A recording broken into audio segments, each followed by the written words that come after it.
우리 교회는 매년 9월이 되면은 열매 맺는 신앙이라고 하는 이런 타이틀을 가지고 말씀을 묵상합니다. 올해의 주제는 세상을 역류하라, 기독교의 역설로 정하고 지난주에 첫 시간으로 섬김의 역설에 대해서 말씀을 나누었습니다. 오늘은 두 번째 시간으로 베품의 역설입니다. 오늘 말씀의 역설은 주는 것이 받는 것보다 더 복이 있다라는 말씀이에요. 오늘 말씀의 배경은 이렇습니다. 사도 바울이 3차 전도 여행을 마치고 이제 예루살렘으로 돌아가게 됩니다. 그런데 바울에게 들려오는 소식이 흉흉합니다. 예루살렘에서 유대인들이 자신을 죽이려고 한다는 소식입니다.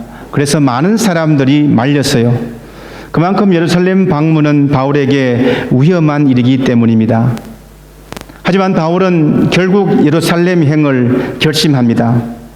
예루살렘 가기 전에 에베소 교회의 장로들을 에베소 가까운 항구인 밀레도로 오라고 청구합니다. 간청합니다.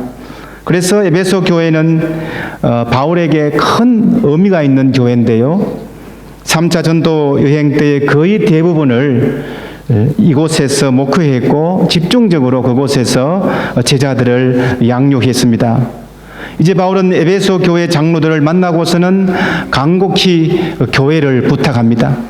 그들에게 정말 유언과 같은 말을 남기면서 이제 가면은 언제 만날지 모르는 그런 상황에서 지금 부탁을 하고 있는 내용이에요. 그것이 오늘 본문의 말씀이고 그 부탁의 내용은 크게 두 가지입니다. 첫 번째로 믿음 안에서 깨어있고 믿음으로 굳건하게 살 것을 말하고 있습니다. 31절 말씀인데요. 그러므로 여러분은 깨어있어서 내가 3년 동안 밤낮 쉬지 않고 각 사람을 눈물로 훈계하던 것을 기억하십시오.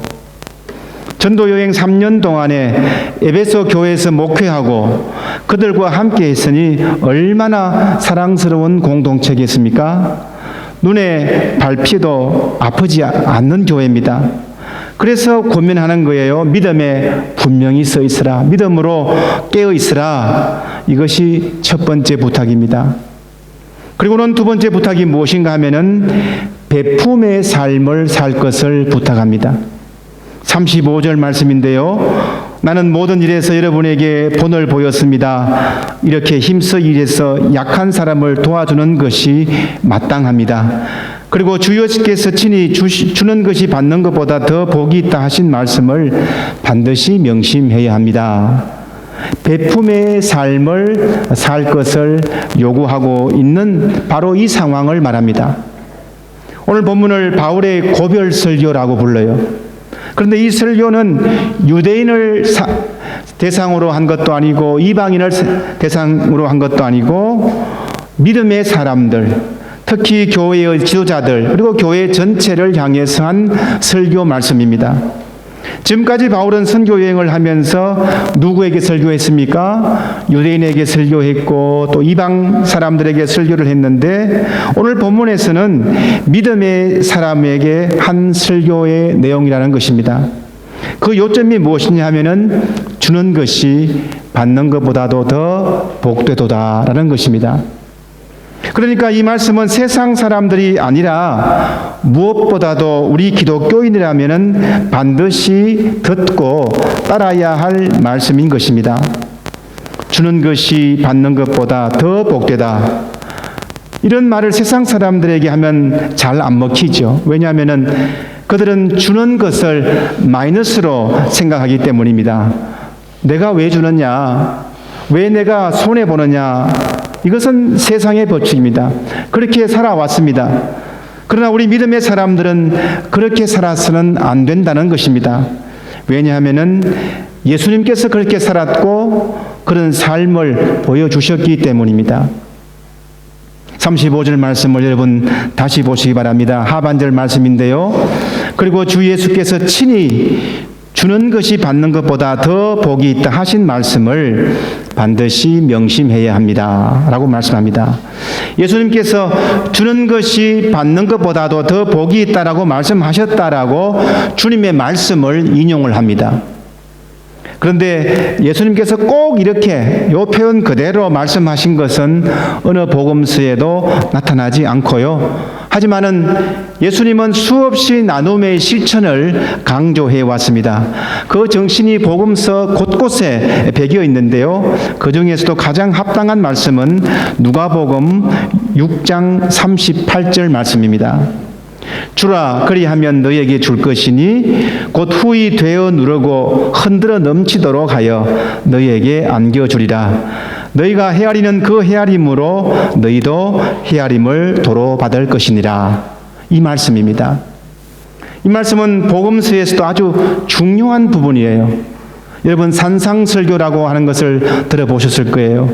누가복음에서는 평지설교라고 부르는데요. 예수님의 그 보석 같은 가르침의 내용입니다. 주님께서 하신 기독교적인 사랑에 대한 설교의 내용이에요. 거기에는 보복하지 않는 사랑을 말씀하고요. 보상을 기대하지 않는 사랑을 말씀하고요. 비판하지 않는 사랑에 대해서 말씀합니다. 비판하지 말라, 정죄하지 말라, 용서하라, 그리고 주라라고 말씀합니다. 그러니까 베품이라고 하는 이 기독교적인 사랑이 무엇과 연결되어 있습니까? 용서와 연결되어 있습니다.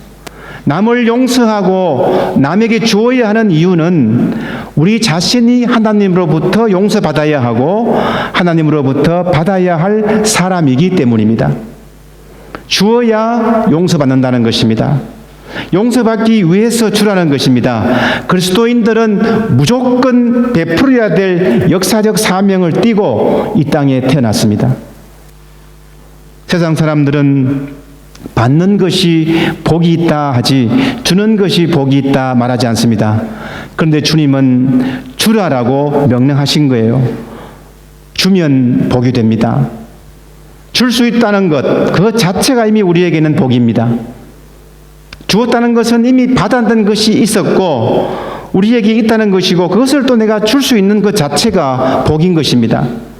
또 그에 대한 보상이 하늘에 있으니까 이보다 더 큰 복이 없습니다. 그래서 주는 것이 복이 있다라는 말씀입니다.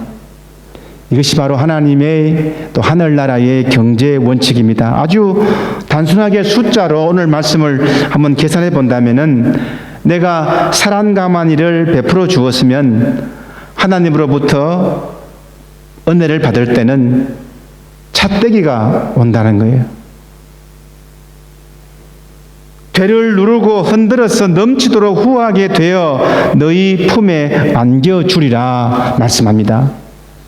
이것은 세상의 경제 원칙이 아니에요. 이것은 하늘나라 경제 원칙입니다. 우리가 적립한 그대로 받게 됩니다. 너희가 헤아리는 그 헤아림으로 너희도 헤아림을 도로 받을 것이니라. 우리는 모든 것을 하나님으로부터 받았습니다. 하나님을 모를 때는 내가 열심히 해서 내 것이라고 생각한 것들이었는데 생각해보고 곱씹어 보니까 모든 것이 하나님이 주신 거라는 것을 우리가 깨닫게 됩니다. 사실 내 것이란 것이 사실 이 세상에는 없습니다. 이 땅에 들어올 때부터 무엇을 가지고 태어났습니까? 가장 근원적인 생명도 하나님이 주신 것이에요. 내 자식도 내 부모도 내 것이 아닙니다. 하나님이 주신 선물이에요. 내가 성공하고 먹고 사는 게 다 하나님께서 주신 은혜로 산다 하는 것입니다. 이런 생각이 바로 세상 사람들과 뚜렷하게 구별되는 우리만 이해할 수 있는 진리입니다. 구원받은 저희들은 이 사실을 깨달아야 합니다. 그리스도를 따르는 우리는 하나님의 사랑, 그저 주시는 은혜의 선물을 이미 받은 사람들입니다. 이 사랑이 더욱더 풍성하기 위해서는 내가 받은 것을 다른 사람들과 함께 나누는 것이에요. 그러면 받았을 때의 행복보다도 더 큰 감동이 밀려옵니다. 기독교는 사랑의 종교이자 또 베푸는 종교입니다. 기독교는 주는 종교입니다. 하나님께서는 우리에게 천지 만물을 창조해 주시고 우리를 사랑하는 독생자를 주시고 날마다 우리에게 좋은 것으로 먹이시고 입히시고 길르시는 우리들의 목자십니다. 예수님은 이 땅에 오셔서 우리를 위하여 생명까지 주시고 우리의 죄를 위하여 피 한 방울도 남김없이 하나님의 우리에게 다 주셨습니다. 성령님도 우리에게 끊임없이 권고하시고 인도하시고 사랑해 주시고 위로하셔서 용기를 주시는 분입니다. 이렇게 삼위일체 하나님께서는 우리에게 끊임없이 주시는 하나님이고 베푸시는 하나님이십니다. 그래서 우리 그리스도인의 삶이라고 하는 것은 하늘의 복의 순환을 이어가야 합니다. 내가 받은 은혜를 순환시켜야 된다는 것입니다. 채움과 나눔, 이것을 순환시켜야 합니다. 그래야 복을 받습니다. 채움, 나눔, 그리고 축복으로 이어지는 이 사이클을 잘 유지해야 합니다. 이 사이클을 거슬리면 막히고 아프고 위험이 따라요. 사람의 신체와 똑같습니다. 피가 잘 흘러야 되지 않습니까? 복의 순환이 막히지 않도록 잘 회전시켜야 합니다. 이것이 우리의 사명이기도 하고 우리의 선교입니다. 저희 교회가 그동안 많이 나누었습니다. 이 일에 지금까지 여러분들이 적극적으로 참여해 주셔서 너무 감사를 드립니다. 이런 선교 사역이나 후원이나 장학금을 통해서 베풀었습니다. 특히 추수감사주일에는 모든 감사헌금을 전액 밖으로 나가게 합니다. 우리가 받은 복은 흘러가야 하고 채움이 있고 나눔이 있을 때에 복이 있다는 것을 우리는 잘 알고 경험했습니다. 앞으로도 이 일에 우리 교회가 매진할 수 있기를 바랍니다. 좋은 것을 많이 나누는 성도들이 모인 교회는 복이 있는 교회입니다. 그것이 주님의 교회를 설립한 목적입니다. 아무것도 주는 것 없이 사람들 중심의 자부심만 있고 만족만을 추구하면서 건물만 크게 짓고 사람들끼리 먹고 잔치한다면 교회가 어떻게 되겠습니까? 사회로부터 좋은 소리를 들을 수 있겠습니까? 인간 세상과 우리 인생을 한번 가만히 살펴보세요. 우리의 인생은 무언가 주고받는 일로 가득 차 있습니다. 오늘 말씀에서도 주는 것이 받는 것보다 더 복이 있다 하고 하는 이 말은 우리 인생은 주기도 하고 받기도 한다는 것입니다. 무조건 다 퍼주라 이 말씀이 아니에요. 내 것을 어떻게 다 줄 수 없지 않습니까? 나도 먹고 살아야 되지 않겠습니까? 그럼 어떻게 베품의 삶을 살아야 복 있는 자가 되겠습니까? 간단합니다. 오늘 말씀에서 뭐라고 하지요? 주는 것이 받는 것보다 더 복이 있다. 비교급이에요. 받는 사람보다는 주는 사람으로 살아라 하는 것이에요. 받기도 하지만 주는 것이 조금 많게 살아라 하는 것입니다. 51%를 주는 사람으로 살아라는 것입니다.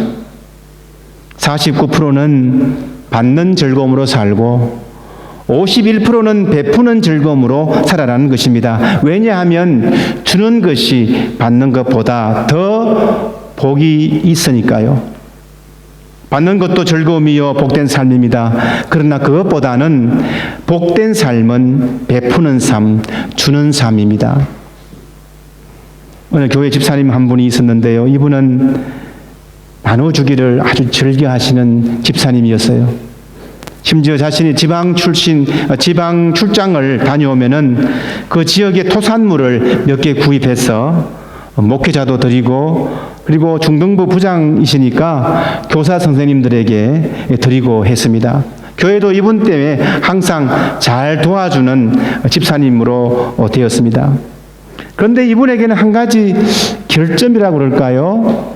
성격상의 결점이라 그럴까요? 어떤 이런 게 하나 있었는데 이게 뭐냐면 누가 자신이 가지고 있는 물건을 보고는 집사님 이거 참 좋아 보입니다. 이러면 저 사람이 이것을 좋아하는 모양이다. 이렇게 생각한대요. 그래서 그것을 구입해서는 주지 않으면은 마음이 아픈 거야. 이 착한 병에 걸렸어요. 평생 남을 잘 도와주셨던 집사님은 누군가 자신의 물건을 부러워하거나 여러 번 칭찬하면은 그것을 주지 않고는 못 견디는 분이었습니다. 이런 삶을 살다가 나중에 장로님이 되셨고, 또 그 후에도 늘 오늘 본문의 말씀같이 항상 약한 사람을 돕고 주는 것이 받는 것보다 복이 있다. 51% 주는 삶을, 그 말씀을 실천했습니다. 나중에 장로님은 어떤 분을 통해서 선교사님들이 쉴 수 있는 공간을 지었으면 좋겠다고 해서 지방의 선교사 안식관을 건축하는 데 큰 도움을 드렸다고 합니다. 지금도 그 선교관에서 목회자와 선교사들이 부담 없이 쉼을 누리고 있습니다. 베품은 사람들에게 평안과 안식, 또 기쁨과 위로를 안겨줍니다. 사랑하는 성도 여러분, 세상에는 자기 것은 잘 챙기지만 나누어야 할 부분에 대해서는 눈을 감아버리는 사람들이 많이 있습니다. 사랑을 받으려고만 하지 사랑을 나누어 줄 모르는 사람도 많이 있습니다. 받는 행복만 누리지 주는 행복을 누리지 못하는 사람들이 많이 있습니다. 오늘 말씀은 이런 세상의 방식에서 역류하기를 원합니다. 그리고 우리에게 권고합니다. 51%의 베푸는 인생으로 살아라. 주는 것이 받는 것보다 더 복이 있다. 베품의 역사로 살아갈 때에 주님께서 약속하신 후이 되어 누르고 흔들어 넘치도록 하여 너에게 안겨주리라는 이 축복의 말씀이 우리 삶의 가정의 직장의 자녀의 삶에 차고 넘치기를 주님의 이름으로 축원합니다. 아멘. 기도하겠습니다. 사랑이 많으신 하나님 아버지, 은혜를 감사드립니다. 오늘도 말씀을 통하여 깨닫게 하시고 주는 삶으로, 베푸는 삶으로 결단케 하시니 감사함을 드리옵나이다. 주님께서 주시는 모든 것 다 공짜요 은혜인 것을 깨닫게 하시고 이것을 나누고 베풀 때에 하나님의 이름이 드러나게 하시고, 그리고 하나님의 나라가 확장되게 하시고, 특별히 힘들고 어려운 사람들에게는 소망을 얻는데 귀하게 쓰임받는 우리의 섬김과 베품이 될 수 있도록 인도해 주시옵소서. 감사드리며 예수님의 이름으로 기도드리옵나이다. 아멘.